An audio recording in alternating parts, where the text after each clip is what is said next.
Hey warriors, every night, before the world grows quiet and the lights turn off, we're left alone with our thoughts. And it is in this quiet space between exhaustion and sleep that the real dialogue with ourselves begins. Most people drift into sleep carrying the weight of regret, unanswered questions, and tomorrow's worries. But what if we could end the day differently? What if, instead of letting worries dominate, we filled our nights with words that heal, strengthen, and guide us? The Stoics, ancient thinkers like Marcus Aurelius, Seneca, and Epictetus, understood this well. They practiced evening reflection, reviewing their day, reminding themselves of truths that would keep them strong, calm, and wise. And this is not some old philosophy locked in books. It is alive, practical, and deeply human.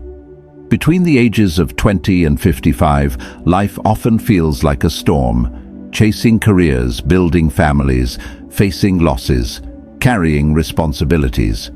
It is easy to lose yourself. That's why what you tell yourself every night matters. It shapes how you wake up tomorrow. Think of it like this: your mind is soil, and every thought you plant before sleep is a seed. Plant fear, and you'll wake with anxiety. Plant strength, and you'll wake with courage. Plant gratitude, and you'll wake with peace. As the Stoic teacher Epictetus said, we cannot choose our external circumstances, but we can always choose how we respond to them. So tonight, I'll share with you 10 powerful life lessons to tell yourself every night. These are not cliches, not empty lines, but real reflections, practical reminders, and timeless wisdom that can anchor you in the middle of life's noise. Before we dive in, I want you to promise yourself something.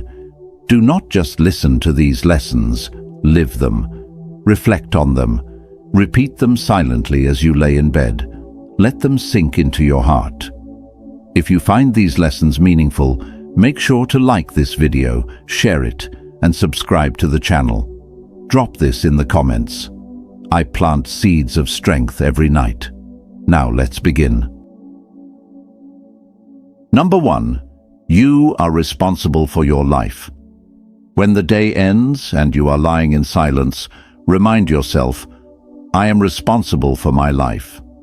Not your parents, not your boss, not your partner, not fate. You. This doesn't mean you control everything. Life is full of unexpected storms, illness, loss, rejection, unfairness. But what you always own is your response. The Stoics believed this is where true power lies. Marcus Aurelius wrote in his Meditations, "You have power over your mind, not outside events. Realize this, and you will find strength." Think about it. So much of our suffering comes from blaming others or waiting for someone else to change. We say, if only my job was better, I'd be happy. Or, if only people treated me differently, I'd feel respected. But here's the truth. You cannot build your life on conditions you don't control. What you can build on is your actions, your choices, your discipline. At age 20, responsibility feels heavy. At age 35, it feels urgent. And by 55, it feels like the difference between peace and regret. Responsibility is not a burden, it is freedom. When you own your choices, you stop being a victim of life. You stop saying, why is this happening to me? And start saying, what can I do about it? Imagine two people facing the same problem, a failed relationship. One blames their ex forever, carries resentment, and lives in bitterness. The other takes responsibility, learns from the mistakes, grows in wisdom, and moves forward. The same event, but two completely different outcomes because of one thing: responsibility. Every night, tell yourself this truth. My life is in my hands. Repeat it until you believe it. When you wake tomorrow, act from that belief. Small steps add up. Choosing to exercise instead of scroll, choosing to save instead of waste, choosing to speak kindly instead of angrily. Over weeks, months, years, this becomes your life story. And here's the secret. When you take responsibility, you also take back your dignity. You stand taller. You stop begging the world for permission to live well. You no longer wait for luck. You create opportunities through effort. Seneca once said, "It is not because things are difficult that we do not dare. It is because we do not dare that things are difficult." Responsibility means daring. Daring to face life with open eyes, daring to accept the weight of your choices, daring to become the author of your own destiny. So tonight, as you close your eyes, remind yourself, I am not powerless. I may not control everything, but I control myself. And that is enough to change my life. Number 2, time is your real wealth. Every night before sleep, whisper this truth to yourself. Time is my greatest wealth. Money can be lost and earned again. Opportunities can disappear and return. Even health can sometimes be restored. But time, once it slips from your hands, can never come back. The Stoics were deeply aware of this. Seneca wrote on the shortness of life. It is not that we have a short time to live, but that we waste a lot of it. Think about how many hours vanish every week, scrolling endlessly, gossiping, procrastinating, worrying about things outside our control. Those hours don't just disappear, they carve out chunks of your life that you will never get back. At age 20, time feels infinite. At 30, you start to sense its speed. At 40, you wonder where the last decade went. And by 55, you see clearly that every day is precious. That's why you must learn to treat time like a sacred currency. Ask yourself each night, did I spend today well? Did I invest in something meaningful? Or did I waste it on things that do not matter? This doesn't mean you need to be productive every minute. Rest, laughter, and simple joys are also valuable investments. The difference is whether your time brings life to your spirit or drains it. Watching the sunset with someone you love is not wasted time, but hours lost comparing your life to strangers online. That's time stolen. Time is not just about length, it's about depth. Some people live 80 years but only truly live for 10 of them. Others live 40 years but fill those years with presence, courage, and purpose. The depth of your life depends on how consciously you use your time. Each night, reflect. If today was my last day, would I be proud of how I spent it? That reflection changes everything. It pushes you to value conversations with your parents, to show up fully in your work, to pursue the dream you keep postponing.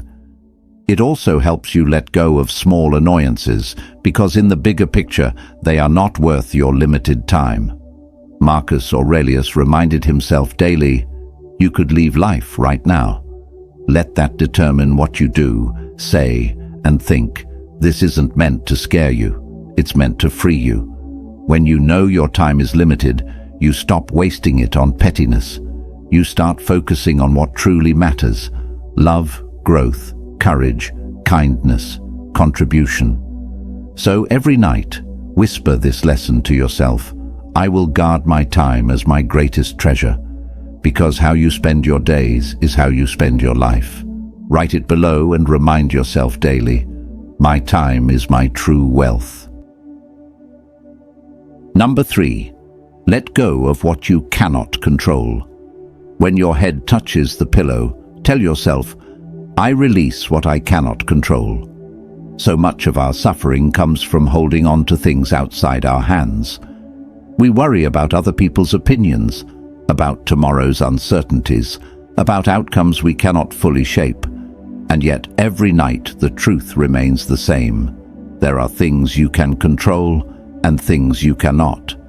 Your peace depends on knowing the difference. Epictetus taught this as the foundation of Stoic thought. Some things are in our control and others not. Our opinions, our choices, our desires, these are ours. Our body, our possessions, the actions of others, these are not truly ours. Think about the relief this brings. If someone misunderstands you, that's not in your control. If tomorrow brings unexpected challenges, that's not in your control. If time changes people you love, that's not in your control. What is in your control? How you respond, with patience or anger, with wisdom or foolishness, with love or bitterness. At age 20, this truth saves you from chasing approval. At 30, it saves you from endless stress about the future. At 40, it saves you from bitterness about the past. And at 55, it brings peace, because you finally realize that control is not power, but freedom. Imagine carrying 2 bags each day. One bag is full of things you can control, your effort, your words, your discipline, your attitude. The other bag is full of things you cannot control. The weather, people's choices, fate's surprises. Most of us drag both bags, exhausting ourselves. But the wise person carries only the first bag and leaves the second on the ground. When you lie in bed, review your day.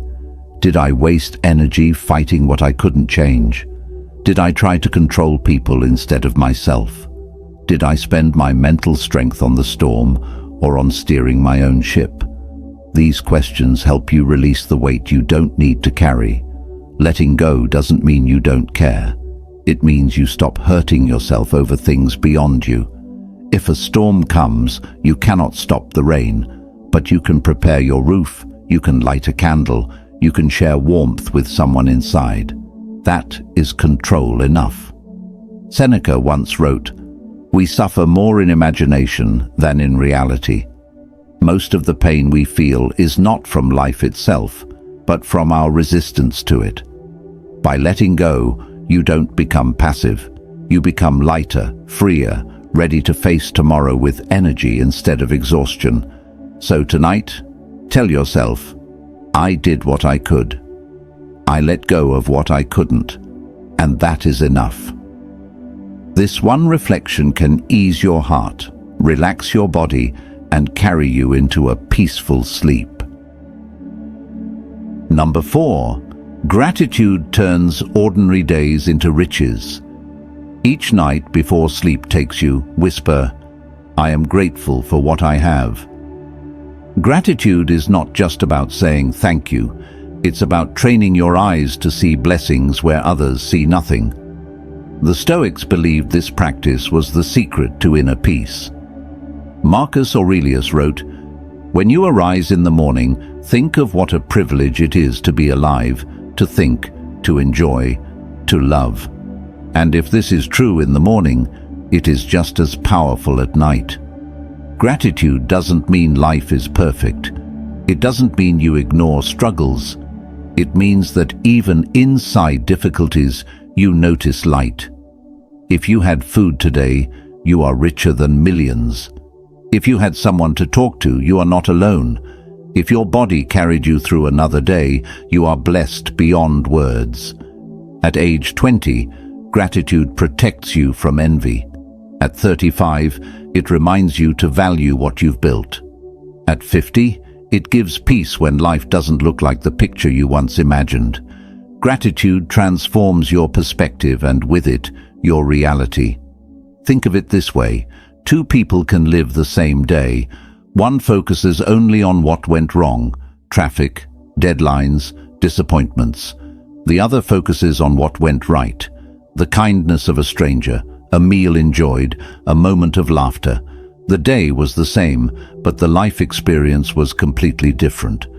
That is the power of gratitude. When you practice gratitude at night, you calm your mind. Instead of replaying mistakes, you count blessings. Instead of anxiety about tomorrow, you anchor yourself in what is already good. Gratitude prepares your heart to sleep in peace and to wake with energy. Seneca once said, "Nothing is more honorable than a grateful heart." Gratitude makes you humble, but it also makes you strong. Because when you're grateful, You stop feeling poor in life. You realize you already have more than enough to carry on. So tonight, before closing your eyes, recall 3 things you are grateful for today. They don't have to be grand. Even the smallest things, like the softness of your pillow, the sound of laughter, or a lesson learned, are treasures. Gratitude, after all, is not about size, it's about awareness. Every night say, I am rich in gratitude, because gratitude turns ordinary days into extraordinary ones, and ordinary lives into blessed ones. Number 5. Progress is more important than perfection. As the night grows quiet, tell yourself, I am making progress, not chasing perfection. Perfection is a trap. It whispers that you're never good enough, that your work is flawed, that your body, your choices, your life must be flawless before you can feel worthy. But perfection doesn't exist, not in nature, not in people, not in life. What exists is progress. What matters is movement. The Stoics were not perfectionists, they were realists. Epictetus said, "No man is free who is not master of himself." Mastery is not about being perfect. It is about discipline, persistence, and improvement over time. At 20, perfectionism can paralyze you. You're afraid to start because you fear mistakes. At 30, it can make you doubt yourself at work or in relationships. At 40 or 50, it can fill you with regret because you never dared enough, waiting for the perfect moment. But progress, small, steady progress, creates real change. Think of water carving stone. It's not power that shapes the rock, but persistence. Day by day, drop by drop, change happens. The same is true in your life. A small daily habit, reading 10 minutes, exercising 20 minutes, saving a little money, creates transformation over years. Perfection says, all or nothing. Progress says, step by step. Which one is kinder? Which one is realistic? Which one gives you a future you can actually hold? When you lie in bed, reflect. Did I take even one step forward today? Maybe you spoke kindly instead of angrily. Maybe you resisted one temptation. Maybe you learned one new thing. These are victories. They matter. They count. Marcus Aurelius reminded himself, waste no more time arguing about what a good man should be. Be one, don't wait to become perfect. Start practicing goodness now, in small, imperfect steps. Progress frees you from self-criticism. It allows you to celebrate effort, not just outcomes. It teaches you that failure is not the opposite of growth, but part of it. Each mistake is not proof of weakness, it's proof that you're moving. When perfection no longer controls you, you also find peace. You realize that tomorrow doesn't demand a perfect version of you. It just asks for a better one. So tonight, let go of the pressure to be flawless. Tell yourself, I am moving forward. I am not who I was yesterday. I may stumble, but I am still on the path. And that is enough. Let's fill the comments with this reminder. I choose progress over perfection. Number 6. Your mind is your strongest fortress. Every night as you prepare to rest, remind yourself, my mind is my strongest fortress. Life is unpredictable. You can lose money, people may betray you, health may weaken, and circumstances can collapse in an instant. But there is one place that can remain unshaken if you protect it: your mind. The Stoics often compared the mind to a citadel, a fortress that no enemy could conquer unless you surrendered it. Marcus Aurelius said, "You have power over your mind, not outside events. Realize this, and you will find strength." Your mind is where every battle begins: fear, hope, doubt, resilience, peace. If your mind is weak, even small problems can break you. But if your mind is strong, even great storms cannot destroy you. That's why you must guard what enters it. At 20, your mind is vulnerable to influence. You absorb ideas, expectations, comparisons. At 35, your mind is pressured by responsibilities and the noise of society. At 50, your mind can be weighed down by regrets and fears about the future. That is why, at every stage, you must protect your mental fortress. How? By choosing carefully what you feed your thoughts. Don't give your mind endless negativity, arguments, gossip, social media wars. Instead, feed it wisdom, reflection, gratitude, silence, books, deep conversations. Just like your body weakens with junk food, your mind weakens with junk thoughts. Every night, ask yourself, did I guard my mind today, or did I let everything invade it? This reflection makes you aware of what you must release. Seneca once wrote, "We are more often frightened than hurt, and we suffer more from imagination than from reality." That means most pain is born inside your mind. But the good news is, you can train it, discipline it, strengthen it. Think of your mind as a muscle. The more you practice calm, the stronger it grows. The more you practice focus, the sharper it becomes. The more you practice resilience, the tougher it stands. And when you build this fortress, the outside world may shake, but you remain steady. So tonight, whisper to yourself, "My peace depends on my mind. My freedom depends on my mind, and I choose to guard it well." Strengthen your mindset by writing this below. My mind is my strongest fortress. Number 7. Character is greater than reputation. Before you fall asleep, remind yourself, my character matters more than my reputation. Reputation is what others think of you. Character is who you truly are. Reputation changes like the wind. Today, people may praise you. Tomorrow, they may criticize you. But your character is yours. It follows you wherever you go, even when no one is watching. The Stoics placed immense value on inner integrity. Epictetus said, "First say to yourself what you would be, and then do what you have to do." In other words, decide who you want to be, and then live in alignment with that choice, regardless of what people say. At 20, reputation feels like everything. You crave approval, likes, recognition. At 35, you realize reputation can be fragile. One rumor, one mistake, and it changes. By 50, you see clearly. Reputation fades, but character remains. It is your true wealth.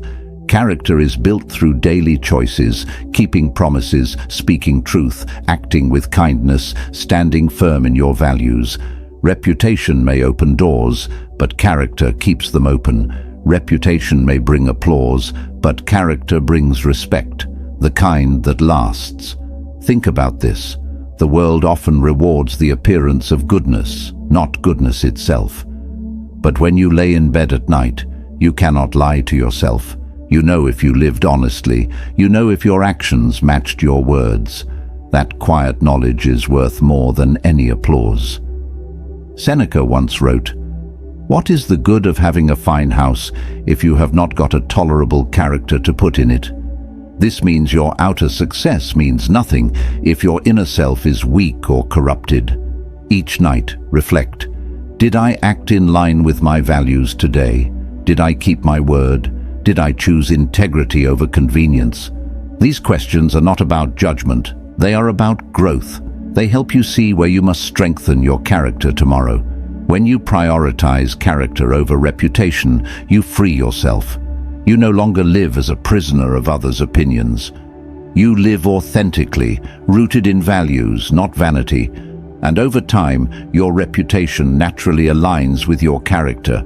But even if it doesn't, you remain at peace.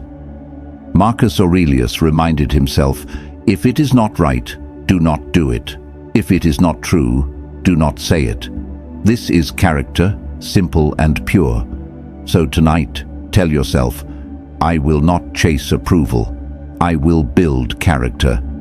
Because in the end, reputation is written by others, but character is written by you. Number 8. Forgiveness frees you more than others. As the night closes in, whisper to yourself, I release through forgiveness. Forgiveness is often misunderstood. People think it means excusing the wrongs others have done or forgetting the pain they've caused. But forgiveness is not about them. It's about you. It's about setting yourself free from the heavy chains of anger, resentment, and bitterness. Marcus Aurelius said, "The best revenge is not to be like your enemy." When you hold on to hatred, you let the offender live rent-free inside your mind. They may move on with their life, while you carry their actions like poison in your blood. Forgiveness breaks that poison. At 20, forgiveness saves you from wasting your youth on grudges. At 35, it prevents bitterness from hardening your heart. At 50, it allows you to live lighter without the burden of old wounds. Forgiveness doesn't mean reconciliation with everyone. Sometimes the person is too toxic, too harmful to bring back into your life. Forgiveness simply means you no longer allow their actions to own your peace. You let go, not for them, but for you. Think of your heart as a cup. If it is filled with anger, there is no room for love, peace, or joy. By forgiving, you empty out the poison and make space for something better. Seneca once wrote, "How much better to heal than seek revenge." Revenge feels strong at first, but it weakens you over time. Healing, however, strengthens you because it means you have chosen freedom over bondage. So, every night, review your day. Did I hold on to resentment today? Did I replay old wounds? Did I allow anger to control me? If yes, release it. Whisper, I forgive, not because they deserve it, but because I deserve peace. Forgiveness does not change the past, but it transforms your present and shapes a lighter tomorrow. Release the weight. Declare it in the comments. I forgive to set myself free. Number 9. Tomorrow is not promised. Live today fully. Before you drift into sleep, tell yourself, tomorrow is not promised. I will live today fully. Life is fragile. We walk each day as if we own decades ahead, yet no one has a guarantee. The Stoics practiced memento mori, the remembrance of death, not as something dark, but as a reminder to live more vividly. Marcus Aurelius wrote, "Do not act as if you were going to live 10,000 years. Death hangs over you. While you live, while it is in your power, be good." At 20, this truth gives urgency. You stop wasting youth on fear. At 35, it reminds you to prioritize what truly matters, not endless busyness. At 55, it makes every day sacred. When you reflect at night, ask, if today was my last, did I live it with presence? Did I speak my heart? Did I honor what matters most? This isn't meant to bring fear, but focus. It shifts your energy away from trivial complaints and back toward love, kindness, courage, and joy. Think of how many people postpone life. I'll travel one day. I'll say sorry one day. I'll start my dream one day, and then life passes, and one day never comes. The reminder that tomorrow is not promised is not depressing. It is liberating. It pushes you to live now. Seneca said, "While we wait for life, life passes." Don't wait. Don't hold back your laughter, your kindness, your courage. Spend your time on what matters, because time is the one resource you cannot reclaim. So tonight, as you close your eyes, whisper, I have today. I lived it. And that is enough. If you wake tomorrow, it's a gift. If not, you lived fully, and that is a victory no one can take from you. Number 10. Inner peace is the greatest success. As you drift to sleep, remind yourself, my peace is my greatest success. We live in a world obsessed with external achievements, money, titles, possessions, recognition, but none of these guarantee happiness. Some people have everything by the world's standards and yet live restless, empty lives. Others live simply but radiate deep peace. The Stoics knew true success was not measured outside, but inside. Epictetus said, "Freedom is the only worthy goal in life. It is won by disregarding things that lie beyond our control, and freedom of mind, freedom of spirit, that is inner peace." At 20, peace gives clarity in chaos. At 35, it keeps you grounded in the race of career and family pressures. At 55, it becomes the crown jewel of a life well lived. Peace is not the absence of problems. It is the ability to remain calm within them. It is choosing stillness when the world shouts, choosing patience when anger tempts, choosing acceptance when circumstances hurt. Ask yourself nightly, did I protect my peace today,